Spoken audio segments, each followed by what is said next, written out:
सृष्टि बचपन से ही दिखने में सुंदर नहीं थी, लेकिन अमीर बाप की बेटी सृष्टि पर उसकी माँ जान छिड़कती। मेरी बेटी कितनी प्यारी है, भगवान सबको सृष्टि जैसी बेटी दे। सृष्टि धीरे धीरे बड़ी होती है। एक दिन सृष्टि की सहेली कहती है, तू दिखने में कितनी अजीब सी है, लेकिन मैं जानती हूँ हम सब में सबसे अच्छी शादी तो तेरी ही होगी। तेरे पापा अमीर जो हैं। और बता नहीं सकते यार, दहेज तो हर कोई देता है, ये क्या ज्यादा ले जाएगी अपने पति के लिए? अरे बड़े शहर में कोठी है इसके पापा की। अरे पापा की है ना, कौन सी इसकी है? इसकी होती तब तो कोई भी लड़का इससे शादी कर लेता।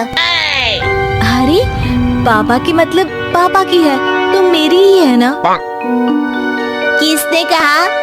अब तेरी तो तब होगी ना जब तेरा भाई ना हो। वैसे भी शादी के बाद सारी प्रॉपर्टी भाई के नाम होती है।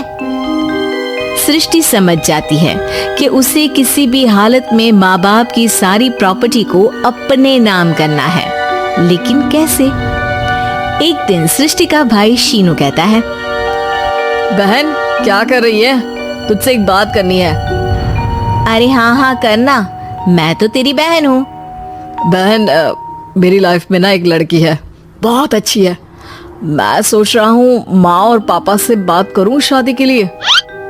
सृष्टि को समझ में आ जाता है कि भाई की शादी होते ही भाभी उसे एक दिन भी घर में बर्दाश्त नहीं करेगी। क्या बात है भाई, बताना कौन है वो? यार वो बहुत अच्छी लड़की है, पढ़ी लिखी है, मेरे साथ जॉब भी करती है। बस एक प्रॉब्लम है। प्रॉब्लम? क्या प्रॉब्लम है भाई? यार वो शादीशुदा है, लेकिन उसके पति ने उसे सिर्फ इसलिए छोड़ दिया क्योंकि उसके माँ बाप दहेज नहीं दे पाए। सृष्टि ये सुनकर न जाने क्यों खुश हो जाती है। अरे भाई तो क्या हुआ, लड़की तुझे तो पसंद है ना? शीनू को लगता है कि बहन उसे समझ रही है। वो इस बात से अनजान होता है कि उसकी बहन की मंशा पूरा घर हड़पने की है। सृष्टि अपनी माँ से कहती है, मम्मी मुझे तो बहुत चिंता है, पता है शीनू क्या कर रहा है? अरे क्या कर रहा है, वो तो काम पर जाता है और वापस घर आता है। नहीं ना माँ, वो यही तो नहीं कर रहा, बाकी सब कर रहा है। आपको पता है उससे प्यार है, और वो भी एक शादीशुदा लड़की से। ये क्या हो गया, मैं सोसाइटी में क्या मुंह दिखाऊंगी? अरे तेरे पापा तो यही कहेंगे कि मैंने ही उसे बिगाड़ दिया है। माँ देखो, मेरी बात मानो, पापा पर भी विश्वास करने की जरूरत नहीं है। अब आप ही बताओ, पापा इतनी देर घर के बाहर रहते हैं क्यों? बोलो। अरे बेटा वो तो नौकरी करते हैं ना। तू बहुत भोली है माँ, पापा का ऑफिस तो 7 बजे खत्म हो जाता है, लेकिन देखो कितनी देर से आते हैं। अरे नहीं नहीं बेटा, ऐसी कोई बात नहीं है। सृष्टि माँ को एक औरत से बात करते पिता की फोटो दिखाती है। देखो माँ कैसे हैं पापा, मैं ना कहती थी कि पापा सही नहीं है।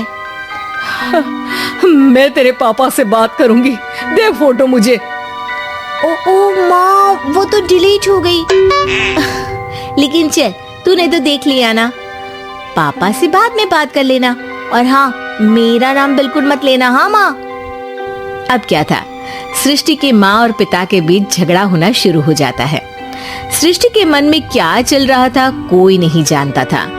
एक दिन, माँ सृष्टि के लिए एक लड़का देखा है, वो लोग शाम को उसे देखने आने वाले हैं। और हाँ माँ, एक खुशखबरी, मैं और पापा मिलकर एक नया बिजनेस ट्राई कर रहे हैं। शाम को लड़का आता है, सांवले रंग का। सृष्टि को तो बिल्कुल भी पसंद नहीं आता। लड़की की माँ कहती है, लड़की का चेहरा तो कोई खास नहीं, लेकिन अगर मेरे बेटे को आप लोग सेटल कर दें तो मैं उसकी शादी आपकी बेटी से करवा दूं। सृष्टि को लड़का बिल्कुल पसंद नहीं था। उसे भाई पर गुस्सा आ जाता है। लड़के वालों के जाने के बाद कहती है, माँ देखा शीनू मेरे लिए कैसा लड़का लेकर आया, न दिखाने लायक न सुनने लायक, सेटल भी नहीं, वो भी हम करे। अरे माँ, मैं जानती हूँ ये मेरी शादी किसी भी घर में क्यों करवाना चाहता है। अरे कैसी बात कर रही है बहन, तूने तो देखा ना, लड़के को मैंने ही मना कर दिया तुझसे शादी के लिए। जिसने लड़का बताया था उसने उसकी बहुत तारीफ की थी। बात आई गई हो जाती है, लेकिन सृष्टि का मन शांत नहीं होता। क्या करूँ, कुछ समझ में नहीं आ रहा। मेरी शादी हो गई तो ये लोग पूरी प्रॉपर्टी शीनू के नाम कर देंगे, मेरे हाथ तो कुछ लगेगा ही नहीं। तभी सृष्टि को आइडिया आता है। वो किसी वकील को फोन करती है। जी देखिए, अगर आपके मम्मी पापा का तलाक हो जाता है तो आपके पिता की आधी प्रॉपर्टी आपकी माँ के नाम हो जाएगी, फिर उसे वो किसी को भी दे सकती है। सृष्टि अब माँ को बेटे के खिलाफ भरती है। माँ, शीनू पर नजर रखा करो, वो जिस लड़की के प्यार में है ना वो शादीशुदा है। यहाँ आएगी, सारा पैसा, रुपया, जमीन, जायदाद सब हड़प लेगी। पापा का भी हाल तुमसे छुपा नहीं है। ऐसा ना हो कि मैं और आप एक दिन सड़क पर भीख मांगे। हे भगवान, मैं तो जीते जी मर जाऊंगी अगर ऐसा हो गया तो।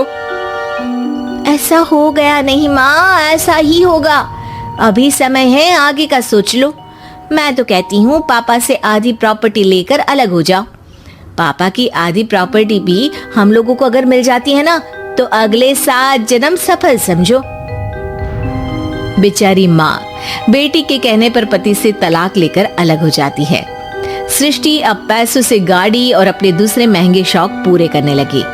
उसके दोस्त भी उसके पैसे इस्तेमाल करते। सृष्टि, कल तुम कहाँ थी? मैं सारा दिन घर पर अकेली थी। तो मैं क्या करूं? मैंने ठेका तो नहीं लिया है ना तुम्हें संभालने का। माँ को सृष्टि से ये उम्मीद नहीं थी। वो बैठकर रोने लगती है। वहीं उसका पति यानी कि सृष्टि के पिता आ जाते हैं। मैं जानता था कि तुम्हारा यही हाल होगा, तो आपने मुझे रोका क्यों नहीं? मैं रोकता तो तुम रुकती क्या? सृष्टि के कहने पर तुमने मुझ पर अपने बेटे पर शक किया, लेकिन तुम ये भूल गई कि कैसे हम दोनों ने मिलकर जीवन में इतना सब खड़ा किया। माँ पति के गले लग जाती है। मुझे माफ कर दीजिए, मैंने आपकी कमाई का एक बड़ा हिस्सा गवा दिया। कोई बात नहीं, तुम साथ हो तो मैं ऐसी 7 प्रॉपर्टी खड़ी कर दूंगा। तभी वहाँ सृष्टि आ जाती है रोते हुए। माँ, मयंक ने मुझे छोड़ दिया। वो बोल रहा था जब तक मेरे पास पैसे थे तब तक ही वो मेरे साथ था। पापा, माँ, मुझे माफ कर दीजिए।